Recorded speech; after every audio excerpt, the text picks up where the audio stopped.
ఇక గుంటూరులో బంగారం ధరల పరిస్థితి ఏ విధంగా ఉంది, కొనుగోలుదారులు ఏం చెప్తున్నారు, పూర్తి వివరాలు అడిగి తెలుసుకుందాం. మా ప్రతినిధి కృష్ణ లైవ్ లో ఉన్నారు. కృష్ణ,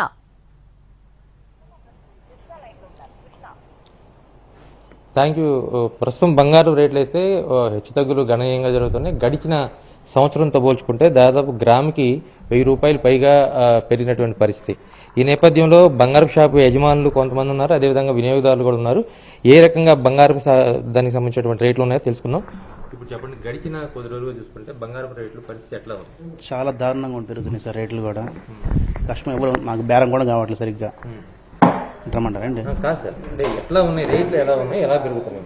రోజుకి గ్రాముకి మ్యాక్సిమం 100 రూపాయలు 150 రూపాయలు పెరుగుతుంది రేటు. ఎవరు కంట్రోల్ చేయలేకపోతున్నారు. అందుకే బేరా కూడా కావట్లేదు.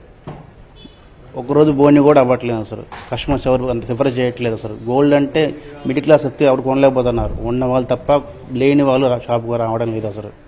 ఒక డబ్బు ఉన్న వాళ్ళే తప్ప వీళ్ళకి మిడిల్ క్లాస్ కస్టమర్స్కి ఎవరు ప్రిఫర్ చేయట్లేదు. వచ్చిన రేటు ప్రశ్న చూసుకుంటే చాలా ఇబ్బందిగా ఉంది అసలు. మాకు చాలా శాలరీకి వెళ్ళిపోతే వీళ్ళు ఉన్నారు అసలు. అది చాలా కష్టంగా ఉంది. అంటే బంగారు షాపులు బంగారాన్ని ఎక్కువగా ఇన్వెస్ట్మెంట్ కోసం వాడుతుంటారు. అలాంటి పరిస్థితి లేదా ఇప్పుడు? ఒక మిడిల్ క్లాస్ వ్యక్తి కొనే పరిస్థితి ఇప్పుడైతే లేదు సార్. ఫ్రాంక్గా చెప్పాలంటే అది ఒక మిడిల్ క్లాస్ వ్యక్తికి చాలా అందుకోలేని దూరంలో బంగారం ఉంది. రోజు రోజుకి మనకి పెట్రోల్ కన్నా దారుణంగా బంగారం పెరుగుతుంది. పెట్రోల్ ఆపుతున్నా బంగారం రేట్ మేము ఆపలేకపోతున్నాం. అది కంట్రోల్ చేయాలి కంపల్సరీ. ప్రభుత్వం కొద్దిగా మా మీద దయ ఉంచి కొంచెం దీన్ని దయ. అంటే దీంతో పాటు షాపు యజమానులు ప్రత్యేకంగా చెప్పేది ఏంటంటే బంగారపు రేట్లు గణనీయంగా పెరగటం వల్ల కొనుగోలు శక్తి తగ్గిపోతూ ఉంది అని చెప్తున్నారు. కానీ బంగారాన్ని ప్రధానంగా ఇన్వెస్ట్మెంట్ రూపంలో ఎక్కువ పెడుతుంటారు. సో మహిళలు కూడా ఎక్కువ మంది బంగారం కొనుగోలు అంశం మీద ఎక్కువగా దృష్టి పెడతా ఉంటారు. మేడం చెప్పండి, బంగారం రేటు పెరగటం వల్ల మహిళలు ఏమన్నా కొనుగోలు ఆపేశారా, లేకపోతే ఎట్లా ఉంటుంది బంగారం? ఏం ఆగట్లేదు. ఎప్పటికప్పుడే కొనుక్కునే వాళ్ళు ఎప్పుడైనా కొంటున్నారు, పెరిగినా తరిగినా.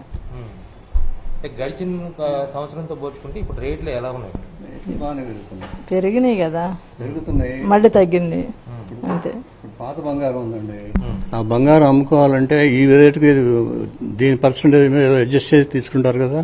మరి కొత్తది కొన్నప్పుడు పెరిగిన దాన్ని బట్టి తప్పదు. ఇప్పుడు మేము ఒకటి కొన్నాం, జిఎస్టీ మా 11,000 3% అయినా 11,888 పడింది. మరి జిఎస్టీ అది కూడా పెరుగుతుంది కదా. దీనివల్ల వీళ్ళు రేట్లు పెరిగిన వలన జిఎస్టీ పెరుగుతుంది. జిఎస్టీ పెరిగిన వలన సెంట్రల్ గవర్నమెంట్కి స్టేట్ గవర్నమెంట్కి ఇన్కమ్ ఉంటుంది. అంతే పెరిగింది. బంగారానికి ఎక్కడ ఎప్పుడూ తగ్గదు. సో కస్టమర్లు చెప్తున్న దాని ప్రకారం బంగారపు రేట్లు పెరిగినప్పటికీ కూడా కొనుగోలు శక్తి అనేది తగ్గదని చెప్తున్నారు. ఎందుకంటే బంగారాన్ని ఇన్వెస్ట్మెంట్ రూపంలోనే ఎక్కువ పెడుతుంటారు. అదేవిధంగా పాత బంగారం కి కూడా ధర పెరుగుతుంది. అంటే ఇప్పుడు 4,000 5,000 గ్రాము పెట్టి కొన్నప్పుడు కూడా ఆ బంగారం ఇప్పుడు పెరుగుతుంది. కాబట్టి దాన్ని మార్చుకొని, అంటే పాత బంగారాన్ని మార్చుకొని కొత్త బంగారం చేయించుకునే వాళ్ళు కూడా ఎక్కువ మంది ఉంటారు. కాబట్టి కొనుగోలు శక్తి తగ్గినప్పుడు కూడా బంగారపు వస్తువులు తయారీలో మాత్రం ఎటువంటి మార్పు ఉండలేదని చెప్తున్నారు. ప్రధానంగా జిఎస్టీ పెరగడం కూడా బంగారానికి సంబంధించి కొనుగోలు శక్తి తగ్గడానికి ఒక కారణమని చెప్తున్నారు.